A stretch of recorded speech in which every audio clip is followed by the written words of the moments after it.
Hi, this is Harish here with Mutmij, Mahesh, and Raghav, and we welcome you to the fourth episode of the Dogs of the Wall Street podcast, Forwards and Futures. We call ourselves the Dogs because we look out for your investment efforts and we are loyal to our listeners. And contrary to the name, which is just a nod to the Wall Street of our home country, India, we will mostly be discussing American markets on the show. We will be your best friends when it comes to investing during a pandemic, and we're here to help you learn the basics of finance, capital markets, and applied economics. All right. So, we're covering the next few units based on a concept known as derivatives, right? So I'll cover what derivatives are, like just the basics of them. Derivatives are contracts that get their performance and price fluctuations from some underlying security. So derivatives are frequently used as insurance to hedge against fluctuations, as they're extremely potent in their price movements. And if you know anything about calculus, then you know that derivatives are, they take the slope of some point in time, right? So they're a lot more, I guess, extreme is a good way to put it, right? So due to their extreme fluctuations and exciting nature, traders and speculators love to engage in those contracts, which consist of futures, options, swaps, and collateralized debt obligations. Derivatives can be traced back to the time of Aristotle, where all of futures were traded. But the first real futures market was actually in the 1670s in Japan, where rice futures were traded until the next widespread futures market, which was all the way in the 1860s. So Japan was 200 years ahead of the curve when it came to futures. They're often seen as a risky instrument, and they're called a zero-sum game by value investors such as Warren Buffett. But they actually serve a very useful purpose for a lot of people, and without them, the capital markets wouldn't be the way that they are. So we'll start with a forward contract, which is pretty much just the building block for a futures contract. A forward contract is simply an agreement to purchase goods in the future at a fixed price. And if this contract is broken, then it has to go to court to be resolved. So imagine that you sign, an endorsement contract, right? And you break the contract. Well, you have to resolve it, right? Sometimes you're taken to court, sometimes you settle out of court. But it's just a contract that's signed in between two parties, and it's not regulated. Forward contracts aren't really traded, but they're just a common element in corporate and even federal practice. So if an international government promises to buy, like, let's say 10 F-35 jets from Lockheed Martin at a fixed price in the future, this way Lockheed Martin and the foreign government can hedge against inflation or deflation of their respective currencies, right? So let's say that they decide that we want to buy 10 Lockheed Martins at, I don't know, I'm not sure what the price is, but let's say they say $70 million each. 2 years from now when they're built, right? Then in 2 years, maybe the currency values are different, but Lockheed Martin still gets the $10 million or the $70 million, and the government plans accordingly. So the purpose of forward contracts and futures contracts ultimately is, for most people, it's a hedge. So it's a hedge against inflation or deflation of currencies. In one example, since a forward contract is a contract to buy or sell an asset at a specified future price, it is a type of derivative. Entities use forward contracts as a hedge against market forces, right? We already mentioned that in that one example, it was against currency fluctuation. You could also hedge against interest rate changes and other market forces that would, affect the transaction value. So they can be a boon for corporate planning if everything is, decided and factored into your expenses and profits. A lot of times, it's easier for big corporations to process all of their orders by using forward contracts. So let's say that you're a farmer who wants to sell 10,000 bushels of corn at $5 per bushel to a tortilla factory who wants to purchase corn at a fixed price sometime in the future to hedge against the uncertainties of the corn commodities market. You want to ensure that the money will be in your hands and that the corn will be out of your hands by that time in the future. So you make a forward agreement with the tortilla factory, which is over the counter. That's just OTC, which means unregulated, to sell your 10,000 bushels at the price that you both see fit. This way, you are sort of insured against the future price fluctuations of corn, and you know how much to factor into your balance sheet, right? And same thing for the company. So now corporate planning is made a lot easier for them. So this is also, like I said, the insurance provided is one of the benefits, and the other benefit is it's a lot easier to structure everything if you know what your expenses are going to be in the beginning, right? Rather than knowing them 10 months down the line when the price of corn is totally different. I'd rather know it now and just factor it in. So if the price of corn is higher by the expiration date, you, as the farmer, you may be disappointed. and because not only did the price go up, but you had to store the corn for the factory. If the price goes down by expiry, you're happy because you get to sell above the market price, and the factory is disappointed because they could have bought the corn cheaper at the spot price. The spot price is just the market price. So the main risk for forward contracts isn't really market risk, but it's counterparty risk. So given this risk, do you guys think that it's ideal for people to enter into forward contracts, or should you make sure that the person that you're engaging this contract with is trustworthy and will follow through on that obligation? Well, obviously the latter, but I think as a, let's say, as a, what do you call it, or as a consumer or as a producer of the commodity, um, your forward contracts are a good option because they hedge against future loss and either protect you from future loss or ensure that you're not paying a higher price than the rest of the market. So forward contracts are essentially a pretty good idea, but you should always make sure that the person who you're making the contract with is trustworthy and won't default on their obligation. Well, I also think that futures contracts in some cases may be favorable because you have very little credit risk because of oftentimes the margin requirements that brokers need for you to have in order to make these transactions. For example, if your margin falls below a certain percentage, let's say 70, they make you have a margin call, and then that forces you to either close the contract completely or meet that value. So you're kind of covered in that sense.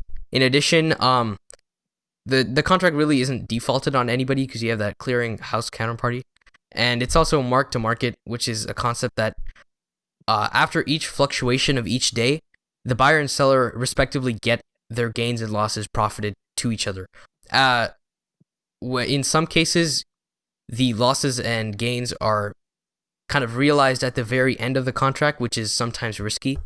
But in this sort of mark to market philosophy, in the worst case scenario, you lose one day's profit and no money is exchanged directly between the buyer and seller, and the central counterparty kind of contains all sufficiently liquid and standardized But contracts. you gotta to also say. remember, Right, like, right. So it depends. your argument is that futures contracts are a little bit better because they're more liquid and you're able to monitor your profits and losses, right? Rather than okay, yeah, that makes sense. It also depends on what you're trying to achieve and who you are. Like Correct. based on the perspective of different people, you might prefer a future over a forward contract, and for other people, you might prefer a forward contract over a future contract. It just all depends on what you're trying to do. Yeah, well, forward markets have they have a lot more flexibility, right? You can make a forward contract for shoes if you really wanted to, but in terms of futures, it's whatever is regulated at the exchange. So that's kind of an issue with futures markets. Like people like to say they're more liquid, but depending on what business you're in, maybe a forward market is more liquid for your purposes. So yeah, I think okay. So forwards they're fine, I guess, but the problem with them being unregulated is like you're not always insured the profit and loss, right? The same way that you are with futures. I guess the advantage is you get to create whatever contract you want, and you don't have to rely on the contracts that are being created by the futures market. So I think one example that I was planning to bring up is airlines. A lot of the times when they want to hedge against jet fuel, they often trade hot oil futures, which is they're closely correlated, but they're not the exact same assets. So you are having some sort of risk, but I guess in this future market, this is what you kind of have to deal with, where if you don't have the target asset that you want to trade, I guess, futures on, you kind of have to settle for something that's closely correlated, whereas in futures, you could just, in a forwards market, you could just kind of open your own forward contract and do I whatever you think want. less than correlated, that's more Yeah. like a product of the future that you're looking at. So suppose like, let's say a company like AMD is gonna make a lot of processors and they need a really good supply for a cheap price. They might go directly to like some metals that they need and then buy futures on those.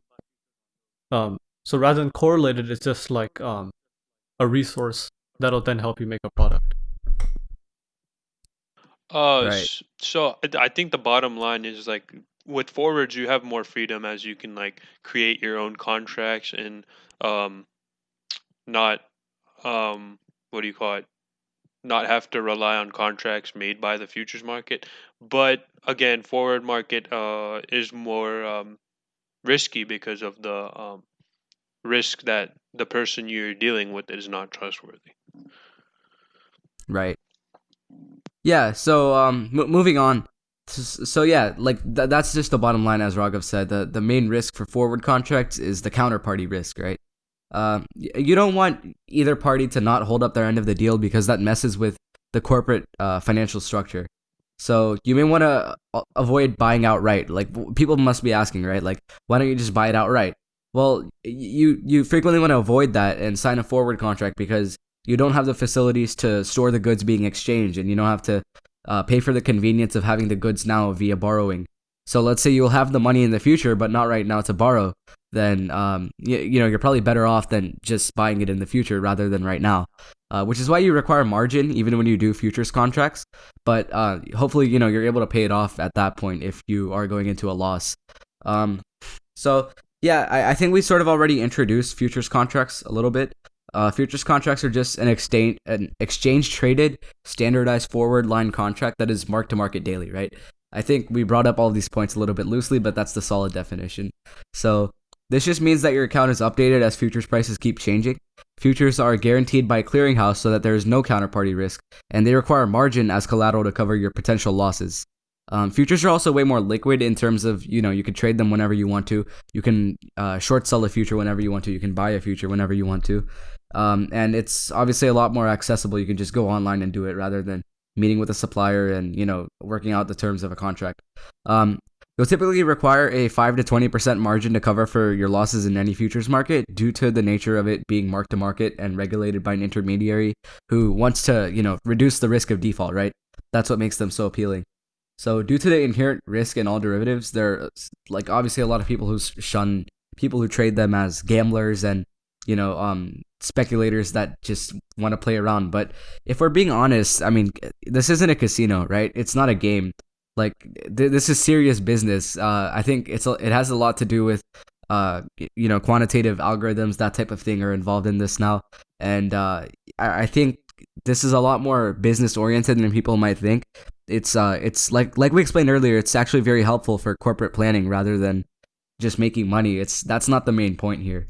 So I mean, yeah, corn futures is really not fun. It's a necessity. Derivatives are reflections of the underlying economy, so they're also a very good metric to look at whenever you're, studying the overarching economy. So people frequently look at bond yields. It's also helpful to look at future yields and future curves. And in a sense, I guess, bonds aren't really derivatives. Rather, they're fixed income securities, right? So they're even less volatile than stocks. But if you want a better representation of the stock market, then I'd say future curves are a lot better to look at rather than bond curves. Futures and derivatives can be used to hedge against, inflation for all sorts of goods, even housing. If you plan to buy a house in the future or sell a house in the future, you can buy or sell a futures contract on at the Chicago Mercantile Exchange, which this exchange was actually started by Robert Shiller. He's a professor at Yale, and he made some very important discoveries in terms of value investing in finance. The Shiller PE ratio, for example, was made by him. So let's just say that you expect another, because futures, they frequently they require a lot of explanations, right? They're so complex. So I feel like it's easier that we give people explanations to understand them. So let's say that you expect another bubble in the housing market at some point, right? And you expect housing, or let's say you're on the other side and you expect housing to explode. You can trade derivatives on literal houses at the Chicago Mercantile Exchange. Since futures are meant for insuring, they're actually, they're never delivered at. So most of the time people won't deliver on a futures contract. They will deliver, however, on a forward contract because, like we said, we don't want that counterparty risk. With a futures contract, people use them for hedging, right? So they'll sell them whenever they feel like the hedge is over and they've used the insurance as they needed to.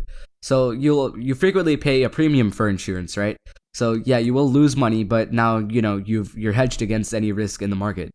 So let's go back to the example though. So you expect a bubble in housing, you buy futures or you sell futures contracts, right? You short them.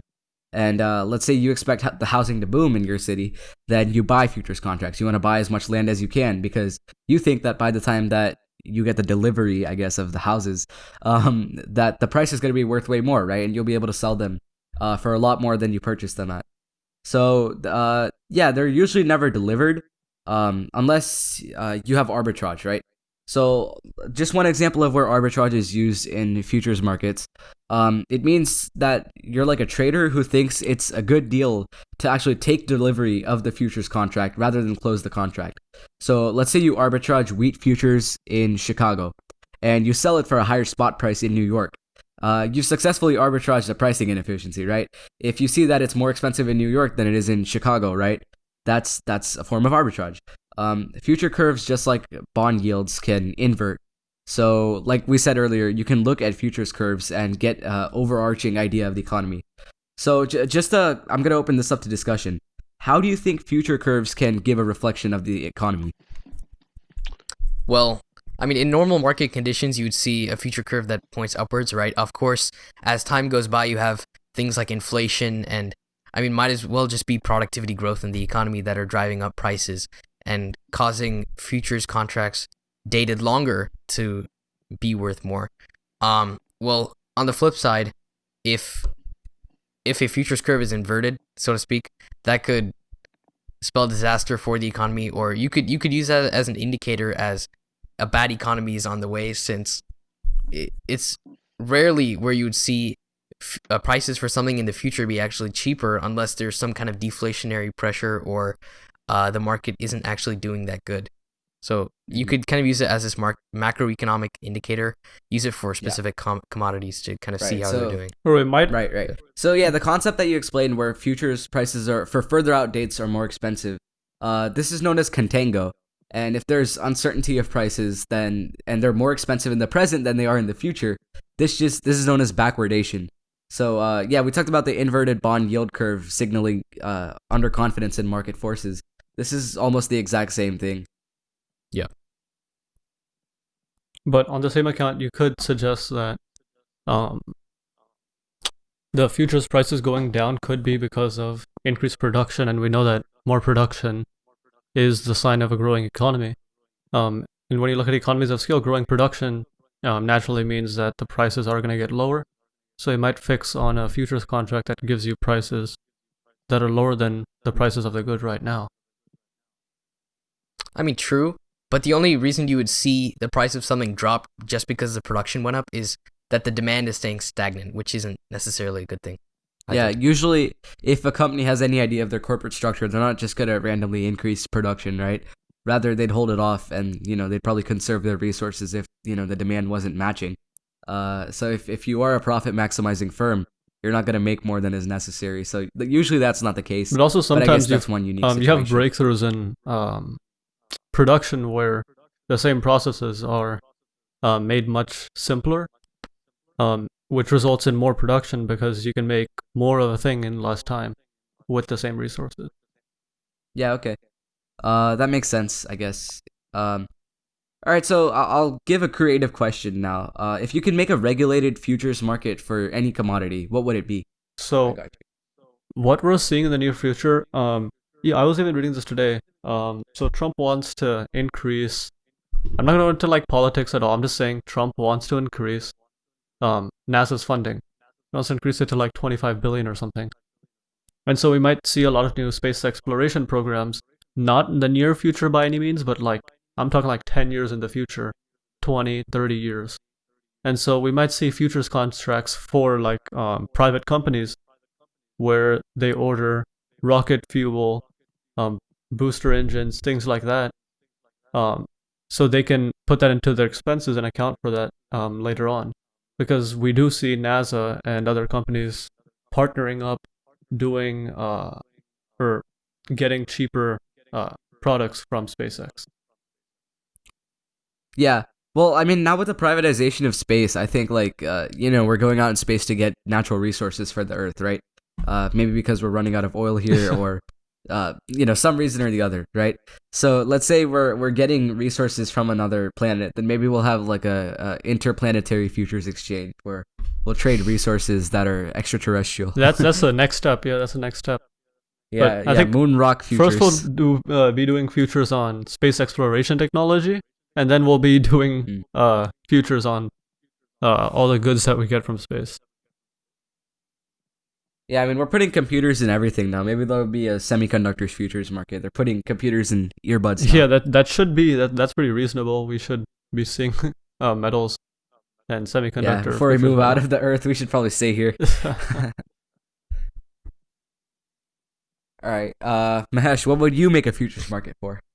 Well, I think as we're seeing a lot of data being collected these days and more data is being produced, we might see some form of data futures being introduced. I know it sounds kind of dumb, but with more regularized kinds of data and like mass amounts of data, we could see data being actually traded as a commodity with the sheer volume of it we currently have and are constantly obtaining. In what business would a futures market be most beneficial? That kind of goes off the same question that we just did, but I would say going forward, it would be a lot on tech. And a lot on online platforms that we see. And they'll start trading futures on things that they have. They'll start trading futures on getting customers, on advertising, on data.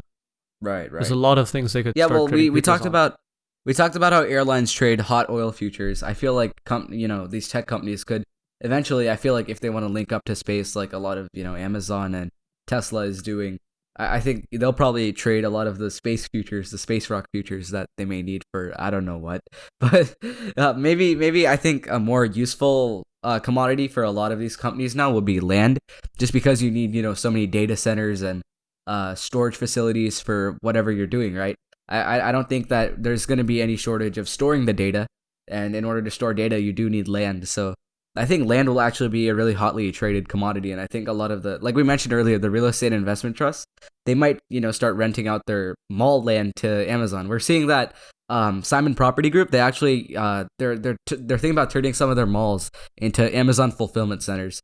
So we're just seeing the vast expanse of where tech could reach into. I think they could reach into space and land.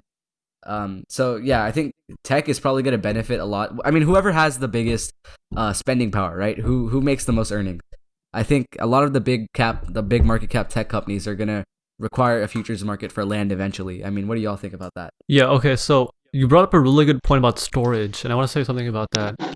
You see a lot of these companies using AWS for their cloud services. We even saw like AWS went on one day and half the websites that we use basically crashed. So I think in the future, you see a lot of land contracts, obviously, to get land to make these data centers, but also online space. So you might see companies like YouTube putting out contracts for storage, cloud storage. So I think the problem when we try to bring all these things into the futures market is that the futures market is kind of like clearly cut and defined, right? Like corn is corn. I mean, like iron is iron, right? All land isn't created equal. I mean, its value is taken from, the land around it, the kind of minerals that are in it. I don't know. There's so many different factors that play into it. There could be some form to kind of standardize different regions and trade futures on like different types of land or different types of data. But yeah, I think we're a long way.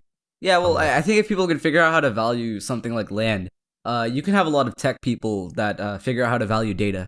Or maybe you'll have finance people do it just like they do with land. So I don't know. I think that would be actually a really fun task to figure out, see if you can value mass amounts of data.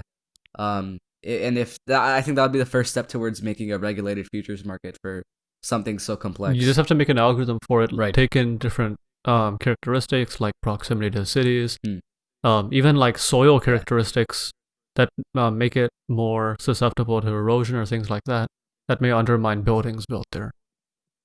It's a lot of different factors. Maybe we can have Mahesh talk about how you can value data later. Yeah. Maybe. All right. So, Raghav, do you want to start your, lesson? I'm gonna end off with a couple of questions. As the U.S. economy takes on more debt, looking at the future and how how humanity is developing and how the economy, where the economy is headed, what future contract do you think is the best commodity to look for? Um, I guess you could say for the future, as the U.S. takes on more debt. Hmm. Yeah, so I think precious metals will matter a lot Yeah, more I was about to as the say the same currency thing. becomes devalued, right? Yeah, so silver, we've seen a really big spike in silver prices and gold as well. I think eventually, cryptocurrency is very interesting to me. I don't know enough about it, but people say that it is an alternative to government currency. So maybe there'll be futures markets for crypto. I'm not sure. That would be pretty interesting though. That could actually be, yeah, plausible. I mean, I I mean, don't want to like go off on how much I don't like cryptocurrency right now, but I will say, it, I would not go with cryptocurrency because it really doesn't have anything backing it up. Like the U.S. dollar is backed by the U.S. government. Hmm. Cryptocurrency is just basic Yeah. supply and demand. If people just decide, okay, I don't want to trade crypto, it's gonna rapidly devalue, and that's what we see. It's a really volatile market. Even like Hmm. the dollar holds Yeah. its value pretty stable because the U.S. government backs it. Even Yeah. commodities, even though they're not the US dollar, hold their value because they have practical applications. Right. Right. There is no Yeah. tangible Well, thing you can get from crypto. that is true. But I think we could have someone argue for the favor of blockchain technology and crypto. And I think because I know a lot of people who are, sort of in that realm. So I'd say there'd be a lot of fierce opinions against you on cryptocurrency Yeah, futures. we But could even make an episode about that I, later. yeah, definitely. Cryptocurrency would be something probably in the distant future, though. Um, But personally, yeah, so I yeah, think precious metals and cryptocurrency would interest me the most. This is sort of similar to the question I asked, but yeah, in terms of an existing market, I'd say precious metals. But for an alternative, I just probably maybe wanted to add on to the other question that cryptocurrency could be something to look forward to maybe if the U.S. government ever does default, right? yeah. If like we just said, if the U.S. government isn't doing too well, we're seeing rapid economic decline. I would definitely go for precious metals, especially gold, silver, anything that may be useful in the future. People, things that people want to buy, and then get futures for that. I would definitely like not go for any cash. All futures in precious metals. yeah, I think all of these things kind of stem from the point that the US dollar might be sort of decrease in value into the future. As I mean, the very fact that more people are flocking towards commodities is justifying that the US dollar might lose its value. Plus, with more kind of shops reopening and stuff like that, more spending is going to increase, and all the money that's been pumped into the economy is actually going to inflate. And then, so I guess it boils down to commodities in general are going to go up if we see a decrease in the US dollar, especially precious metals. Hmm. Yeah. What about oil? Oil. I think I guess. I think as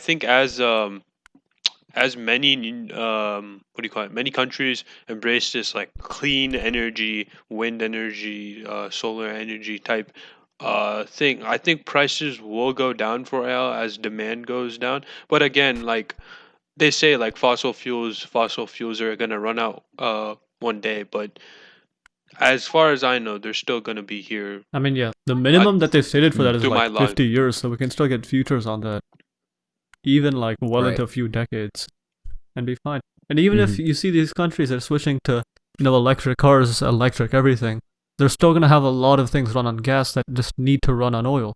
Airplanes. Um, Yeah. what else? Well, a lot of countries they get their electricity from natural gas, so maybe natural gas would be something to look forward to as well. Um, I think that maybe oil would rebound more because like OPEC, they decided to cut down a lot of the supply, right? Yeah. So when demand does spike back up and the travel restrictions go away, I'd say that's when oil would spike up. But you probably have to be an epidemiologist or something to predict that. Yeah, but for now, It I goes pretty think, much hand in hand with COVID. yeah, for now, I'd say the oil market is pretty stable.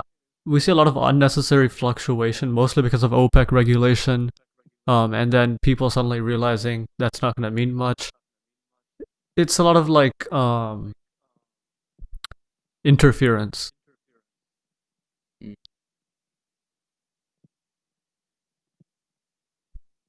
All right, Raghav, you can ask your next question. So, would you guys consider like would you as yourself currently invest in futures, or do you find it too hard to predict the market, or more specifically the futures market, and how other markets affect the futures market? Hmm. So I feel like there's a very high barrier to entry when it comes to futures because you have to have margin and there's a lot of risk involved. It's more of a thing for the kind of experienced investor that really knows what they're doing and is able to track futures, but there's a lot of things to take care of. Um, I know they usually aren't really delivered at all since delivery is often expensive, but there's a lot of different factors to consider uh but usually futures aren't really traded on like by themselves for the sake of trading futures. They're usually used as a hedge, and I'll get into that later. But I feel like the primary people who are trading futures are like institutional investors because they need that kind of hedge, or companies that trade it because they need to hedge. So I don't know. I personally wouldn't really go with futures at this point in time. Yeah, I agree with Mahesh that um, the main purpose of futures for most people, even individuals, should be as a hedge against the stock market, probably. Yeah, futures really, with the risk that they carry, shouldn't be your main type of investment, obviously. It's just something to vary your portfolio and get you a hedge against the market in case things were to go sour. If you figured it out, though, let me know. I mean, as many people have said, like the market is hard to predict. Any financial model is as good as a monkey throwing darts, right? So, you have to really, really know what you're doing in order to at least make a profit, or shield yourself from risk. Yeah, it's very hard to be consistent. That's the problem. All right, so we talked about hedging before and how futures are usually used as hedges, but we didn't really go into the exact details and the kind of calculations that go into actually hedging over an asset. So the basic kind of principle in hedging, if you guys don't know, is that if, let's say, company A has exposure to some asset B, obviously if the price of B goes up, it's good for the company. If the price of B goes down, it's bad. But the very concept behind hedging is to try to neutralize that downside risk associated with having that asset B. So what oftentimes companies do is that if they need to purchase some kind of asset in the future, they if they need to just purchase an asset, they open a short contract, a short futures contract on that asset, so that if in the event that the price of that asset were to decrease, they would gain some money by shorting that futures contract and making back some money from the decrease in value of that contract. So just for an example, let's say a company wants to sell 1 million barrels of oil on August 15th at the spot price, meaning the price that it's trading at in the open market. So they decide to short a futures contract, which expires on August 15th. And this futures contract at the price of opening this hedge trades for 79, whereas the spot price in the market is 80. And so with the spot and futures prices both converging to 75 at August 15th. And the reason why they converge is because, I mean, as you near expiration, there's less and less time for the future to kind of fluctuate in price. And at expiration, you're required to deliver, and the contract will be worth what the spot price is in the market because there is no other time. So for that reason, the spot price and the futures contract value will be equal, I guess, at the time of expiry. So assuming they are equal to 75 at expiry, and the contract value at opening is 79 and the spot price is 80, let's say the company sells oil for 75 on the expiration date. In that case, they get $4 profit from the shorting of that contract because they opened it for 79, and it's currently trading for 75, so they get that additional 4. So they gain in total 79 for selling for 75, as well as getting that $4 profit. So on the flip side, let's say the futures price ends at 85, which is not very good for a short position because you end up losing 6. Well, then the company gets to sell at a higher price, 85, but that loss of $6 again makes the realized gain 79. So you can see in both cases, the company ends up getting $79 total in profit, despite where the price of the commodity actually goes. And so that's basically the concept in hedging. I mean, of course, when you try to reduce your risk, you also reduce your reward. So that's why in the case of the commodity actually trading for a higher price, the company should be making a higher amount, but they actually lose money on the short contract. That's why the realized gain kind of stays the same. Yeah. And as you guys can tell, I mean, this is pretty important for, most companies to understand how to hedge. So that's why these quantitative careers in finance are coming up so quickly, because these companies need to know, like, how much should I be buying, how much should I be selling, what, expiry should we use. A lot of that requires a level of prediction that, intuition can't really provide. Yep. I just wanted to go into another quick example. Let's say on the flip side, right? You want to purchase some asset in the future. So let's say company B needs to purchase 100,000 pounds of copper on May 15th. So they purchase 4 contracts of copper futures, which close in May on the exact same date, to hedge against this purchase. So you're left exposed. Oh, wait, sorry. The problem that with kind of this future contract hedging, which I'll get into later, I think in more detail, is this concept of basis risk. There are actually a couple different components of it, but essentially one of the factors is that oftentimes the expiration date of the contract doesn't coincide with the date of delivery. So your hedge, ideally, you should be closing the contract on the same date when the contract expires, which is also the same date when the commodity is delivered. But that's not always the case, because in some cases, oftentimes what happens is that the expiry is later than when the contract closes. And so you're left exposed to that difference between the spot and futures price during the remainder of that time.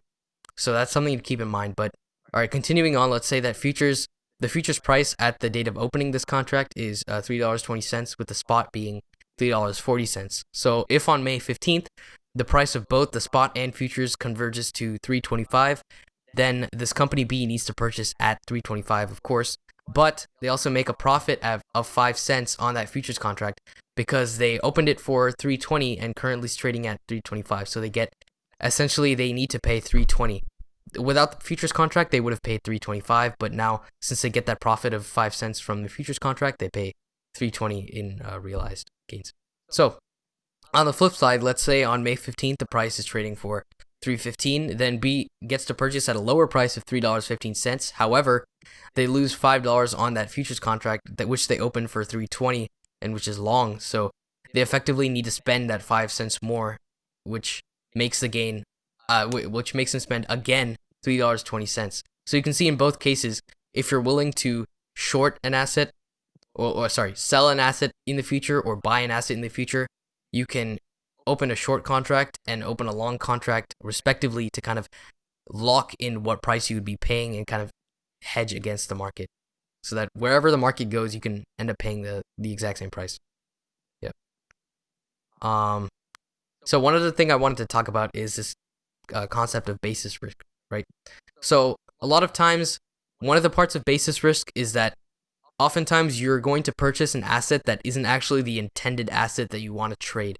So for example, what I mentioned before with airlines trading heating oil futures instead of actual jet fuel futures, because the correlation between the two is strong enough to be used as a proxy, which is called cross-hedging. Although there may be commodities that don't actually have futures and that don't trade futures, you can trade commodities that are closely linked to them to kind of simulate that experience, although you will be exposed to some kind of risk because they're not, the exact same asset. Another kind of risk you can incur is with the asset purchase and, with the sale date and the contract expiration date being different, as I mentioned before. So on the last day of trading for the futures contract, the spot and futures price will converge, ideally, but if the futures contract closes out before the expiration date, then a gap exists between the two prices, which creates risk. And so what I want to clarify is that basis is equal to the spot price minus the futures price. So ideally, you want basis to be 0. You want the two prices to be equal at expiration, so you don't have any risk. But this is some kind of risk you can incur if those dates are not equal. And so another kind of risk you might incur is with uncertain dates. So let's say you're trading a future or a forward contract on a very large project, and the seller might not be able to fix a certain date on the asset's delivery. Well, that creates risk because you don't know when exactly to close out the contract. They might say, oh, we're planning to finish this project sometime between November and December. Well, you don't know exactly when. So that creates risk. So optimally, right? The bottom line is if you're able to trade futures uh, on the exact commodity that you need, which you intend to purchase, uh, and you intend to close on that expiration date, which is the exact same date as the date of delivery, then you get zero basis and you get to have your optimal situation. But of course, that's not always what happens, and that's when you kind of incur this risk. Yeah, that's all I had to say. And so with that, I just want to ask one question. With all this talk about futures being used for hedges, is it the actual optimal way to be hedging against the market, or are futures always the best option? Mhm. Well, I'd say it depends on your position in the market. So, if you're like an investor, right? Then let's say you have a lot of airline stocks. Well, then maybe you just want to buy oil stocks to hedge, right? Because when oil prices go down, airlines' profit margins go up, right? But when Yep. oil prices go up, then oil goes up and airlines go down because airlines have to pay more for oil.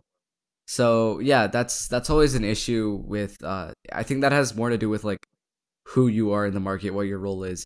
Because if you're a company, it might be easier for you to do futures because you don't have to go out of your way to buy shares. But Yeah. if you're an investor, and I mean you're most likely an investor right here, right? If you're listening to this, then you're better off just getting companies with low covariance. So like let's say air prices and oil prices aren't like closely related because of their nature in the role of the market. Then yeah, you should probably try to optimize your portfolio rather than, try to use futures to hedge because they're kind of hard to understand, obviously. But if you're a corporation and you have the capacity to do that, to fully understand the risk that you're incurring, then yeah, I think that makes a lot more sense for people who are bigger, right? Like institutional investors. But then again, it does make sense to hedge somewhat because futures are not a tool, usually not a tool to maximize profit. They're usually used to minimize risk. So I think hedging is a good idea, but you have to know like what you're doing and you have to be experienced as an investor, obviously. Yeah, like Raghav said, it all depends on who you are and how much money you have, what's your risk tolerance, and that'll give you the best option to hedge against the market. Mm. Mm-hmm. And So, yeah, Harish, you want to discuss oil and gold now? Yeah, we can go ahead to that.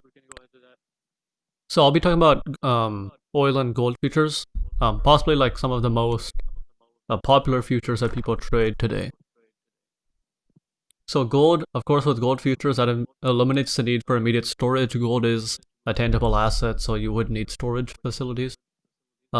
Since they don't need immediate storage, they won't need to worry about finding secure storage facilities, especially since gold is a very precious metal. Participating in this trade also involves lower amounts, as a buyer can pay a certain amount at a time of making a deal, and then and the remaining on the signing. What did I write? Cut that out. Bruh, this dude doesn't know what he read. No, I'm like messing up. Okay. At the time of Oh my making a deal God. and the remaining on signing the agreement. Okay. Okay, so participating in this trade involves lower amounts, as the buyer can pay a certain amount at the time of making a deal, and the remaining on signing the agreement.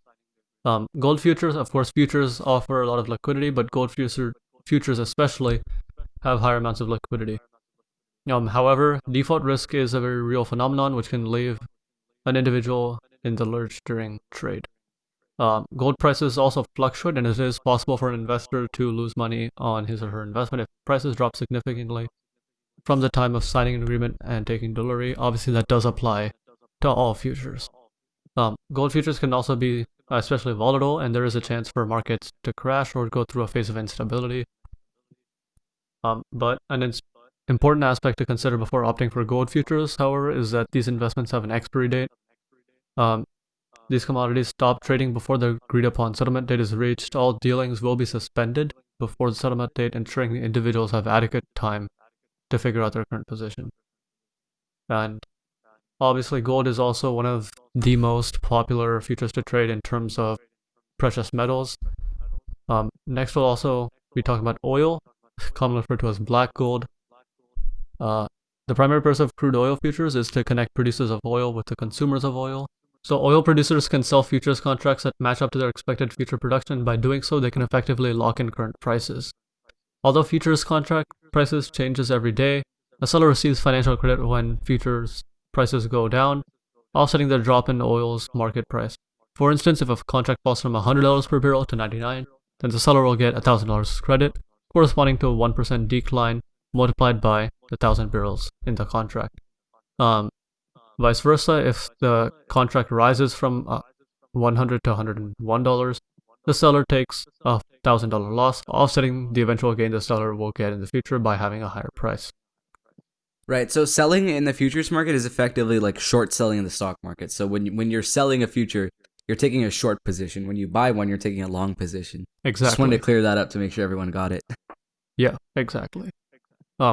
Obviously, investors aren't actually interested in buying thousands of barrels of crude oil. So most traders participate in futures markets. Like we mentioned before, with futures, will close out of the position before ever having to deal with actual physical delivery of the product. As long as they close out on their futures positions before the expiration of the contract, they can continue to keep trading futures without actually dealing with any tangible commodities. And one real life example, just a few months ago, oil prices went negative. This was because oil storage costs the companies money, and it would cost them less to pay someone to take their oil. During this time, oil futures would be the only thing providing profit in the oil industry, as the prices to sell the oil would have already been agreed upon earlier, and the oil companies wouldn't need to sell it at a loss. That concludes today's episode. Over the next few episodes, we'll be discussing different types of derivatives like options and swaps. Stay tuned to find out more about these topics.